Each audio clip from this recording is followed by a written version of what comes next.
আমি যখন আরও আগেও ক্লাস 7-এ বা এরকম থাকতো, আম্মুর সাথে আমার মনে আছে একবার আমি শপিং মলে গিয়েছিলাম, মেট্রো শপিং মল। ওখানে একজন ডিরেক্টর দেখে আম্মুকে অ্যাপ্রোচ করলো যেরকম মডেলিং, তখন আম্মু বলেছে যে না, করবে না।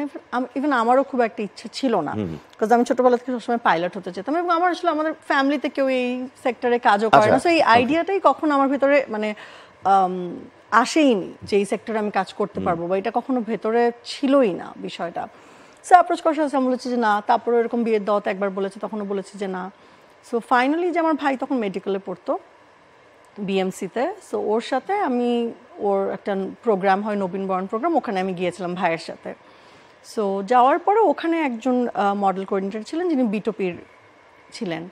তো সে ফার্স্ট দেখে পরে আমাকে সে অ্যাপ্রোচ করলো, এরকম আমরা একটা নতুন ক্যাম্পেইন করতে চাচ্ছি ডিজুসের, যেটা এরকম গাজী শুভ্র ডিরেকশন দিবেন। ওখানে আমরা সব এরকম স্কুল স্টুডেন্টস বা এরকম এই জেনারেশনের সবাইকে আমরা আসলে ক্যাস্ট করছি। So if you don't mind, so এসে আমাদের স্ক্রিন টেস্ট দিতে হবে। আমি লাইক না, sorry, I am not interested. পরে অনেকবার সে ইনসিস্ট করার পরে বললো যে প্লিজ নাম্বারটা দিয়ে রাখলে। আমি পরে আমার ভাইয়ের নাম্বার দিয়েছিলাম। ওকে। সো পরে আমি বাসা যাওয়ার পরে সে আবার কল দিল, কল দিয়ে ভাইয়ের সাথে কথা বললো, আম্মুর সাথে কথা বললো। সো তখন আম্মুকে বললাম যে আম্মু কি করবো, পরে আম্মু বললো যে আচ্ছা ঠিক আছে, ফাইন, জাস্ট ফর আ হব, মানে একটা শখ, একটা এক্সপিরিয়েন্সের জন্য একটা জাস্ট করে দেখো, জাস্ট এক্সপিরিয়েন্স হলো কি বলছে। পরে আমার মনে হচ্ছে আম্মুর সাথে আমি গেলাম বিটোপিতে, যে ওখানে ঢুকে দেখলাম যে অনেকজন বসে আছে এবং দুই একটা কমন ফেস দেখলাম। মানে আমাদের ইংলিশ মিডিয়াম দেখা যায় সার্কেলের, হয়তো আমাদের স্কুলের না, বাট হয়তো কোচিংয়ে কখনো দেখেছি এরকম। সো দু একজনকে দেখলাম বসে থাকলাম, স্ক্রিন টেস্টের জন্য ডাকলো। সো একজন একজন করে স্ক্রিন টেস্টের জন্য ডাকছে, একজন একজন করে বের হচ্ছে। সো ওই সময় বেসিক্যালি 3টা বিজ্ঞাপন বানানো হয়েছিল এবং গাজী শুভ্র ডিরেকশন দিয়েছিল। একটাতে একটা মেয়ে সোলো থাকে, একটাতে একটা ছেলে সোলো, আর একটাতে একটা গ্রুপ টিভিসি। সো একজন একজন করে ভিতরে ঢুকলো, তো স্ক্রিন টেস্ট দিয়ে বের হচ্ছে। সো আমি যখন দিলাম স্ক্রিন টেস্ট, তো আমাকে বসে বলছে যে যদি এটা হয় তাহলে আমরা ফোন দিয়ে জানাবো। সো আমি তখন মানে বলছি যে যদি সোলো টিভি সিটার জন্য হয় দেন প্লিজ কল মি। সো পরবর্তীতে এতগুলো লোকের মাঝে তো আর জানি না, তখন আমি ছোট মানুষ ছিলাম, কি ভেবে কি বলেছে। আমি ভেবেছি আল্লাহ এই কথা বলে দিয়ে আসছি, মনে হয় আর হবে না, এটা কিভাবে বলে দিয়ে আসলাম। এটা আউট অফ অ্যারোগেন্স না কিছু না, আমি কি তখন ছোট মানুষ ছিলাম, কি বুঝে বলেছে আমি নিজেও জানি না। উইদিন 1 উইক কল আসে এবং সেই সোলো টিভি সিটার জন্যই কল আসে।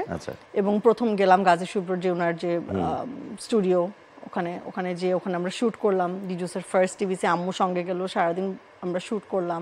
পরবর্তীতে বিটোপি থেকে ওই টিভিসিটা তো অন এয়ার হলোই, সাথে সাথে আমাকে আবার কল দিল সিঙ্গারের বিলবোর্ডের জন্য, মানে উইদিন আ মান্থ বা উইদিন 2 উইকস কল দিল যে আরেকটা কাজ আছে আমাদের সিঙ্গারের বিলবোর্ড। তখন সিঙ্গারের প্রচুর বিলবোর্ডস হতো সব দিকে, ওইখানেও আমার একার একটা বিলবোর্ড সব জায়গায় গেল।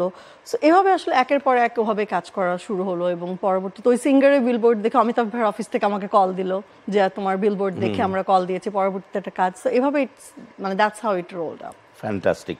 এখন এগুলো তো সব আমরা আনন্দের গল্প শুনলাম যে কিভাবে সারিকা হলো এবং আমরাও সারিকাকে পেলাম। তো আমি একটু সারিকার একটু এটাকে ডার্ক চ্যাপ্টার বলবো না, দুঃখের কোনো জায়গা বা ক্ষোভের কোনো জায়গা কি জীবনের গল্পে সারিকার এখন পর্যন্ত আছে কিনা? দুঃখ কষ্ট তো সবার জীবনেই থাকে। তোমার কোনো একটা দুঃখের কথা আমরা একটু শুনতে চাই, যেখানে তুমি আসলেই ডিজার্ভ করো না বা এরকম একটা কিছু হয়েছিল বা কোনো কাজ ছুটে গিয়েছিল, হোয়াটএভার। কাজ তো ছুটে যাওয়াটা আমি বলবো না যে ডিজার্ভ না করা, এটা আসলে I believe in a different way. I think Allah has always a better plan for me.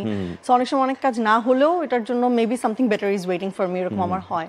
আর ছোটবেলার অবভিয়াসলি রিগ্রেট যদি বলি, হ্যাঁ ছোটবেলায় যেহেতু অনেক ছোটবেলায় কাজ শুরু করেছি, সো ওই কাজের যে ভ্যালুটা বা ওই ব্যালেন্সটা আমি ওই সময় আসলে রাখতে পারিনি দেখে হয়তো অনেক সময় যেখানে হয়তো অভিমান দেখানোর জায়গা না প্রফেশন, ওখানে আমি অভিমান দেখিয়ে ফেলেছি। সেটা যদি এখন হতো এই ম্যাচুরিটি আসার পরে, তাহলে আমি অলওয়েজই বলি তাহলে আমি ডিফারেন্ট ভাবে হ্যান্ডেল করতাম কাজকে, বা কাজের সাথে, বা এটা যে অভিমান করার জায়গা না, এটা যে প্রফেশনাল জায়গা। ওই যেহেতু মানে খুব ইমোশনাল মানুষ আমি, এখন যেরকম ইমোশন আছে, but I know how to handle ইট। ছোটবেলা হয়তো সেটা তখন পর্যন্ত শিখিনি যে কীভাবে ইমোশনটা হ্যান্ডেল করতে হয়, সেটা এনি কাইন্ড অফ ইমোশন। তো সেই কারণে হয়তো ওই সময় যেভাবে হ্যান্ডেল করেছি, এখন হলে হয়তো ডিফারেন্টভাবে হ্যান্ডেল করতাম। স্বপ্নটা এটা যে সামহাউ অর দ্য আদার আমি কাজের জন্য দুইটা যদি সাইমালটেনিয়াসলি করতে পারতাম, আই উইশ যদি ক্যারি অন করতে পারতাম। বাট হ্যাঁ, এই আফসোসটা অ্যাট টাইমস আমার এখনও হয়, মনে হয় আই উইশ